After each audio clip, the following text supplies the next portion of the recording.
자, 저번 주에 우리가 이제 발을 다 했고요. 이제 실습을 몇 가지 할 거고, 오늘은 이제 무릎, 그 다음에 고관절, 이렇게 연속해서 좀 나갈까 합니다.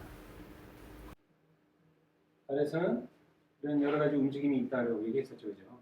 그래서 1차적으로 우리가 움직임에 어떤 문제가 있어요. 통증이 있어요. 그러면 이 구조에 문제들이 있는 거잖아요. 이 관절의 구조들은 뭐가 있었어요? 뼈가 만난 관절, 그리고 거기는 연골이 있고 활액낭이 있고 그 주위에 인대가 있고 관절낭이 있고, 그죠? 그 다음에 건과 근육이 있고 혈관이 흘러가고 신경이 지나가잖아요. 결국은 요 몸통, 내장기의 문제가 아닌 다음에는 이럴 때 아플 때 그런 해부학적 구조의 문제가 있는 거예요. 또 하나 얘기하려면 이제 동양의학의 경락학이 있죠. 에너지의 흐름.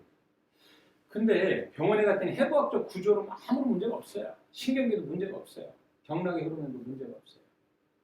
그런데도 아픈 사람들은 뭘까요? 또 하나, 여기 상처가 났어요. 세포가 재생되면서 완전히 안 물었어요. 문제 될 게 없을 것 같은데 그래도 아픈 사람들은 뭘까요? 대체적으로 심리적 요인이 많이 있을 수 있다고 해요. 그러니까 과거의 기억이 결국은 자꾸 뭔가 이거 불편하다고 느끼는 그 요인들이 있다는 거예요. 그런 것도 굉장히 많습니다. 그래서 우리가 나름대로 열심히 뭔가 이렇게 해부학적 구조와 기능을 이해하고 먼저 해주고, 그래도 안 되면 이제 에너지 쪽으로도 보고, 그래도 잘 안 나오면 심리적인 요인이 있을 가능성이 되게 높다라는 거죠. 그러나 1차적으로는 이런 눈에 보이는 해부학적 구조를 먼저 다스릴 필요가 분명히 있겠습니다. 그죠? 거기에서 제일 중요한 게 근육이죠. 그럼 근육을 지배하는 게 또 뭐예요? 신경이죠. 그래서 근육과 신경은 항시 같이 연계해서 기억을 하셔야 됩니다. 그래서 이렇게 검사하는 거죠. 모터뉴런이 정상적으로 잘 작동하는지. 이런 문제가 있으면 통증이 있거나 힘을 못 써요. 특히 신경계에 문제가 있으면 자 버텨보세요 했을 때 통증보다는 힘을 못 써요. 근데 힘은 쓰는데 통증이 있어요. 이것은 신경계가 아닌 다른 연부 조직의 문제일 수 있다. 그래서 그렇게 이렇게 구분하는 것도 중요합니다. 다시 한번요. 이런 검사를 할 때 버텨보세요 했더니 힘을 못 써. 이때는 어디에 문제라고요? 모터뉴런, 운동신경의 문제가 있을 가능성이 아주 많아요. 그런데 버티긴 버텨. 그런데 통증이 생겨. 통증 때문에 못 버티겠어. 이것은 무슨 문제? 신경계를 제한 어떤 연부 조직들의 문제예요. 그렇게 구분하는 것도 상당히 중요합니다. 그러면 힘도 못 쓰고 통증도 있어 뭐예요? 그런 거예요. 두 가지의 문제가 있는데. 그래서 이런 검사했었죠? 여러 가지. 그러니까 이 사람이 엄지발가락이 아프다 그러면 엄지발이 움직일 수 있는 모든 방향으로 이렇게 검사를 해보는 거예요. 이렇게. 네? 힘이 없는 엄지발로 내려오는 근육, 신경 이런 것들을 보면 돼요. 발목이 아프다고 그러네. 그래서 발목을 움직일 수 있는 방향으로 다 이렇게 해보는 거예요. 그랬더니 힘없이 푸르 풀리네. 어디인데? 신경. 그 신경을 따라서 허리를 조절하든가, 또 그 다음 발 쪽으로 내려오는 신경 중에 가장 막히기 쉬운 곳이 어디라고 했어요? 여기가 막히기 쉬워요. 그 다음에 어디겠어요? 발목. 이런 데가 막히기 쉽다. 그래, 그런 데를 찾아서 자극해주면 찌릿찌릿한 느낌도 많이 나오고요. 그러면서 여기에 신경 활동 전이가 생기면서 회복이 됩니다. 결국은 적절한 자극은 우리 몸의 생명력을 쉽게 말하면 깨워주면서 회복이 되는 거죠. 이런 거 한번 해볼 필요가 있다. 또 이거 영상 찍은 게 있죠, 그죠? 네. 한번 좀 참고하시면 되겠습니다. 그 다음에 이제는 각각의 기능이 있었다고 했었죠. 그래서 어떤 책마다 좀 틀려요. 한 5도 편차들은 다 있어요. 근데 2, 30도라고 했는데 어떤 책은 뭐 25도라고 표현하기도 하고 40도부터라고 했는데 어떤 데뭐 35도부터라고도 얘기하고 약간의 차이가 있지만 제일 중요한 건 좌우 뭐예요? 비교예요. 좌우 비교.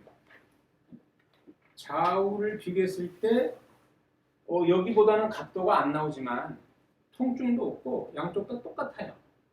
이런 것은 어떤 생활 습관의 문제가 아니라 선천적인 고유의 움직임을 가지고 있는 경우가 꽤 많죠.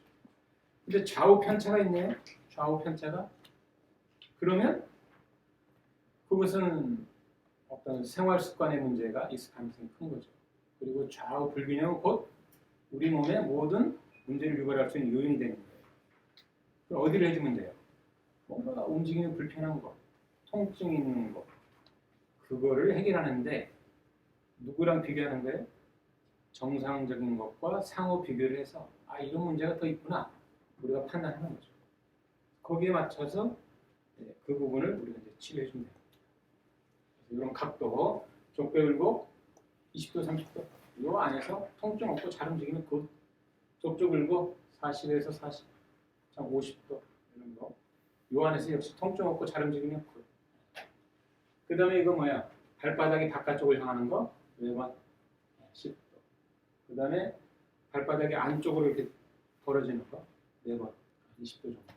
이런 움직임이 가장 중요한 움직임이죠. 그래서 이런 각도 재기가 힘들면 이렇게도 가능하다고 그랬어요. 그 영상 보이나요? 여기 이렇게 무릎하고 고관절을 이렇게 딱 반듯하게 놓고 반대쪽 검사하고자 하는 쪽은 무릎 90도, 고관절 90도를 딱 하는 거죠. 이 상태에서 슬개골이 앞을 향하도록 이렇게 쭉 가요. 쭉 갈 때 뒤꿈치가 떨어지면 절대 안 됩니다. 쭉 가는데 뒤꿈치가 막 당기면서 아파요. 이때는 아킬레스 건염이 있거나 비복근 가자미근이 단축됐을 가능성이 많아요. 그거 풀면 됩니다. 두 번째는 쭉 갔는데 발목 앞쪽이 아파요. 이것은 발목 앞쪽이 아팠을 때는 대부분 거골에 전방변이가 있을 가능성이 아주 많습니다. 그래서 거골의 전방변이를 우리가 이제 체크하고 교정해 주면 돼요. 또 어떤 경우는 이렇게 할 때 무릎이 아프다는 사람이 있어요. 그럼 두 가지 체크해야 돼요. 이 발목, 즉 족배울고 몇 도라고 했어요? 그래서요? 2, 30도라고 했잖아요. 잘 가고 통증이 없어. 그런데 여기만 아파. 이것은 이제 무릎 자체에 문제가 있다는 뜻이에요. 두 번째, 여기가 발목이 잘 안 움직여. 어디에 비해서? 반대쪽에 비해서. 잘 안 움직이면서 역시 무릎도 아파. 그러면 무릎을 먼저 치료해야 되겠어요? 발목을 움직임을 더 좋게 해야 되겠어요? 초이스를 한다면 발목의 움직임을 더 좋게 하는 거예요. 그리고 또 해결이 안 된 무릎은 무릎 자체로 보시면 됩니다. 이렇게 해서 검사해 볼 수가 있습니다. 이거 저번 주에 했었죠? 발목은 우리가 이게 중력, 이렇게 누르는 힘이죠. 여러분들의 체중, 중력과 체중이 지금 쭉 내려가면서 어디에 집중돼요? 발에 집중됩니다. 그리고 이 힘의 반작용으로 이렇게 올라오는 것, 지면 반력이라고 했잖아요. 그 정점이 이게 발이에요. 그래서 이 발에서는 엄청난 무게가 쏠리고 있고 그러는 스트레스가 아주 많죠. 그리고 이 앵클 조인트는 수많은 고유 수용기가 있어서 우리가 한 발로도 이렇게 들 수 있고 발가락으로도 이렇게 들 수 있는 것들이 이 발목의 그 많은 구조와 감각기가 있기 때문에 가능하다고 했어요. 근데 이런 것들이 떨어지게 되면 잘 삐고 또 보행 패턴에도 문제를 유발하고 여러 가지 문제가 생긴다고 했었죠. 이 발의 문제가 결국 어디까지 온다고 그랬어요? 위에까지 온다고 했잖아요. 이 발가락 하나하나, 발목 하나하나 정상적으로 우리가 작동하게 해주는 것. 결국은 전신에 많은 도움을 줄 수 있는 것이다. 그때 그냥 어떤 환자든 간에 요것은 기본적으로 해주면 좋다라는 거예요. 그래요? 가장 많이 압력을 받고 있는 곳이니까 그 압력을 좀 빼주는 거죠. 그때 발목을 많이 움직여주고 요거를 이렇게 가볍게 늘려주는 거. 기법은 이제 부추제 테크닉이라고 하고, 여러분들 이제 교재를 본다면 인대성 관절 스트레인이라고 가지고 책이 있어요. 한글로 번역이 되어 있고, 이렇게 그림도 참고가 돼서 알기가 쉽습니다. 이제 우리 학회에서도 코로나19가 좀 완만해지면 이쪽으로 아주 훌륭한 강사가 계시니까 아마 그 특강을 좀 진행해 보겠습니다. 꽤 효과가 있어요. 자, 그 인대성 관절 기법 중에 이것도 꽤 좋습니다. 전방 거골 기법이죠. 거골이 전방이 되면 아까 보여드렸지만 족배 굴곡이 안 되는 거죠. 그것은 다 되신 거죠.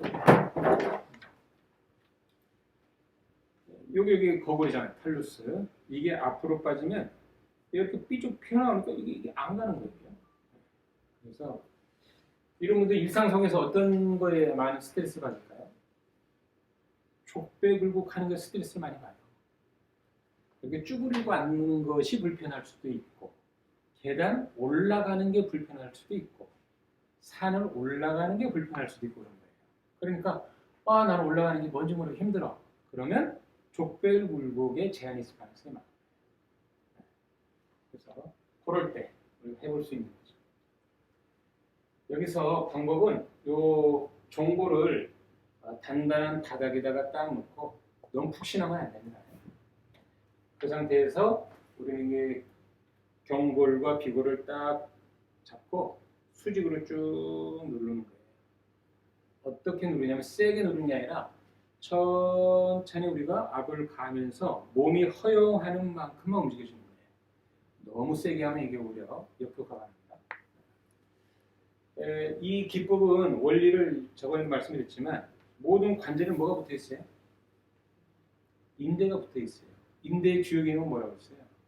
관절이 제 위치에서 잘 움직이도록 해주는 기능이 인대라고 했잖아요. 그리고 인대를 중심으로 그 주위에 뭐가 많냐면 관절낭이 분포되어 있고, 걔네들은 다 고유 수용기가 있어요. 고유 수용기가 뭐라고 했어요? 관절이 제 위치에 있는지, 어느 방향으로 움직이는지, 어느 정도의 압력을 받는지, 어떤 속도로 움직이는지를 다 감지하는 센서들입니다. 그래서 내가 이렇게 쭉 누르면 특정 인대들은 늘어나고 특정 인대들은 이렇게 쭉 쪼글쪼글해지겠죠. 그죠? 그러면 이 늘어나는 인대 쪽에서 딱 봤을 때, 야, 너 그렇게 더 늘어나면 큰일 나 라고 신호를 보낸다. 신호를 보내면 더 늘어나지 않도록 몸에서 뭐예요? 반작용이 일어나요.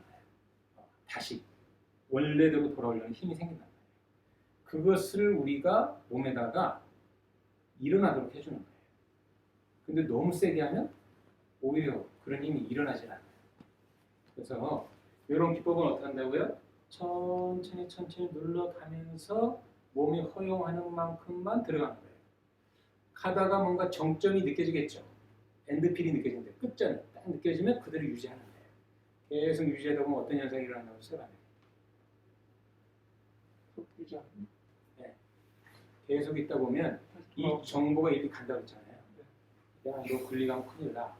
다시 대대로 돌아가 해서 밸런스 포인트에 일어난다고 했잖아요. 균형을 잡으려고 하는 새로운 움직임이 일어나요. 그때 꼬물탕 움직임이 일어나. 이게 와블링 현상이라고 그러고 또 언라인딩이라고 표현하고 그래요. 그러니까 뭔가 살짝 움직임이 일어납니다. 근데 이런 움직임이 크게 확장될 때는요, 막 이렇게 일어나기도 해요. 그때 살짝 놔주면 빨리 제 위치로 돌아와요. 그래서 이런 기법은 절대 세게 하면 안 된다. 족배굴곡이 안 됐을 때 하는 거예요. 거골이 전방대가 있을 때. 그 다음에 거골이 후방이 됐어요. 거골이 뒤로 빠졌단 말이에요. 그러니까 뒤로 빠지니까 이게 돼야 안 돼요. 족저굴곡이 안 되는 거야. 이런 분들은 어디에 문제가 있어요? 계단을 내려갈 때 뭔가 불편하다. 산을 내려올 때 뭔가 불편하다. 산을 내려올 때 이 족저면이 이렇게 되겠죠, 경사가. 그럼 여기가 뭐예요? 이렇게 딱 잘 굴곡이 돼야 되는데 거골이 앞으로 튀어나왔네? 이게 안 가는 거지. 잘. 안 가는 거죠. 그러니까 얘가 충분히 족저 굴곡이 안 되니까 그 다음에 누가 구부러져야 돼요? 무릎이 더 그만큼 구부러져야 내가 내려올 수 있는 거죠. 약간의 경사는 잘 모를 거예요. 근데 25도 이상의 25도, 30도 이런 경사는요, 바로 그런 걸 느낄 수 있어요. 나는 내려오는 데 힘들어요. 무릎이 아파요. 그래도 우리는 뭐를 봐야 돼요? 족저 굴곡이 잘 되는지를 봐야 돼요. 난 뒤꿈치가 이렇게 많이 아파요. 그러면 역시 족저 굴곡에 문제가 있는지 봅니다. 그때 주요 요인이 뭐예요? 탈루스 거골이 후방이 돼서 오는 경우가 많다는 거죠. 그때는 이 경골과 비골을 단단한 곳에 이렇게 고정을 해주는 거죠. 아까는 종골을 고정해줬잖아요. 이제는 얘를 고정하고 여기서부터 이렇게 쭉 수직으로 눌러가요. 그러면 뒤쪽에 있는 인대가 뭐예요? 더 늘어나겠죠. 그렇지 않아요? 이 거골이 뒤로 빠져나왔다는 얘기는 이미 여기가 인대가 뭐예요? 최대한 늘어나 있다는 거예요. 텐션이. 그때 조금만 더 해주는 거예요. 그러면 뇌에서 봤을 때 야, 너 뒤로 가면 너 큰일 나. 이렇게 반응할 거 아닙니까? 그때 우리는 살짝 놔주면 돼요. 그래서 이런 기법이 있습니다. 후방, 거골, 그 다음에 이제 이건 제가 좋아하는 방법 중에 하나. 이제 멀리건입니다. 멀리건은 관절이 어디가 틀어졌는지 우리가 이해하는 데 꽤 도움이 돼요. 이 사람은 어느 방향으로 교정을 해줘야 될지를 알려주는 아주 중요한 지표가 됩니다. 관절은 몇 밀리미터를 감지한다고 했어요? 1mm의 움직임도 감지한다고 했어요. 그리고 아주 예민한 사람들은 그 1mm의 변화로 인해서 스트레스를 많이 받을 수 있어요. 근데 보통 평균 2mm를 벗어나기 시작하면 신경계들이 흥분이 되고 또 우리 몸에서는 그게 문제가 있다고 자각을 하게 되고 그로 인한 뭔가 여러 가지 생리적 기전들이 일어나요. 그게 불편감을 느끼는 것이고 통증을 유발하는 것이고 그럴 수 있어요. 결국은 관절은 몇 밀리미터 조절이는 거예요? 1, 2mm 조절하는 거예요. 그러니까 절대 세게 할 필요는 없는 거고. 두 번째는 그럼 발목 움직임에서 가장 중요한 근육이 뭐라고 씁니까? 쉽게 말하면 우리가 발이 삐면 바깥쪽이 많이 삐죠.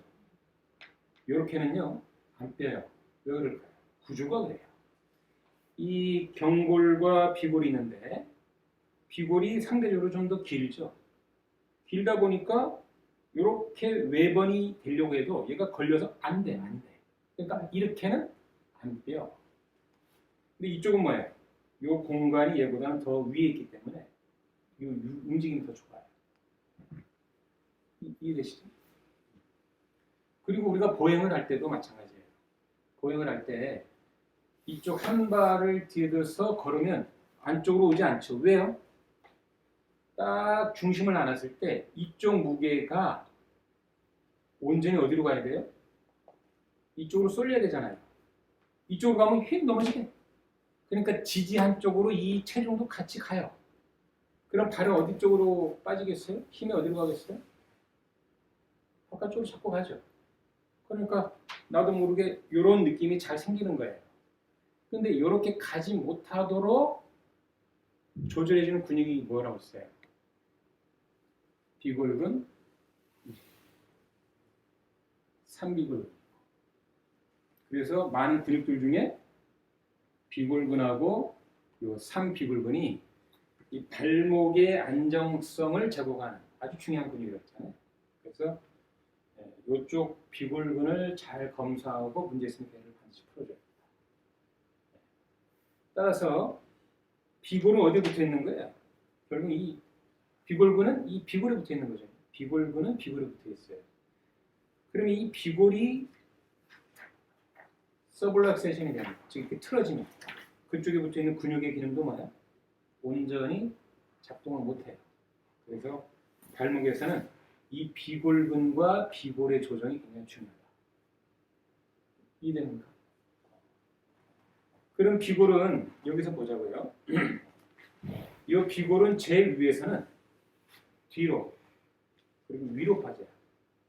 후방이면서 상방으로. 구조적으로 비골이 앞쪽으로 못 빠져나와요. 왜냐하면 경골이 있잖아요. 비골이 경골 옆에 붙어 있는 것 같지만 실은 약간 뒤에 붙어 있어요. 그러니까 이렇게 못 빠져. 빠지면 뒤로 또는 위로 빠지게 돼 있다. 위로는 왜 빠지냐? 여기에 무슨 근육이 붙어 있어요? 뒤에 아주 강력한 햄스트링 중에 대퇴 이두근이 붙어 있잖아요. 그러니까 얘가 흔들리잖아요. 그 근육에 의해서 얘가 끌려올라가요. 그래서 비골은 후 상방변이가 대부분입니다. 그래서 이런 것들을 찾아서 교정을 해주고, 여기에서는 이 비골이 어떤 움직임이냐면 이렇게 전방, 약간 슬라이드 형식으로 이렇게 전방, 후방 이렇게 움직여요. 그로 인해서 발목의 인대와 비골근에 영향을 주고 그로 인한 움직임에 문제들이 생기는 거예요. 그래서 발목의 모든 움직임은 근육으로는 아까 다시 말하지만 비골근, 제3비골근 체크한다. 그 다음에 뼈로는 비골의 전방변인지 후방변인지를 체크해서 교정해야 됩니다. 그때 이걸로 하면 다 나올 수 있어요. 자, 접근법입니다. 족저굴곡, 족배굴곡 했더니 족배굴곡에서 통증을 딱 느껴요. 족저굴곡은 괜찮아요. 이런 것은 우리가 연부 조직의 어떤 문제가 있을 가능성이 많은 겁니다. 그런데 이래도 아프고 저래도 아파요. 이때는 관절낭에 염증이 있거나 아니면 손상 정도가 굉장히 커요. 그리고 인플라메이션, 염증이 막 증가되는 상태이기 때문에 그때는 오히려 휴식이 필요할 수도 있어요. 그래서 음향적으로 이렇게 검사했을 때 이래도 아프고 저래도 아프면 이 멀리거는 일단은 안 하는 게 좋고 휴식, 또 냉찜질 이런 것들이 좀 더 좋을 수도 있다. 1차적으로. 그런데 어느 한쪽으로만 아프면 이 멀리건 테크닉이 참 유효합니다. 또 4번 있죠? 외번 있죠? 역시 어느 한쪽으로만 더 불편해요. 이때 역시 멀리건이 좋습니다. 그래서 첫 번째, 제일 불편한 방향을 찾고 비골을 후방이나 전방으로 살며시 당긴 다음에 다시 움직여보게 하는 거예요. 아픈 방향으로. 그랬을 때 통증이 사라지네? 그럼 그 방향이 교정 방향이에요. 비골을 이렇게 뒤로 했더니 족배굴곡이 좋아졌다.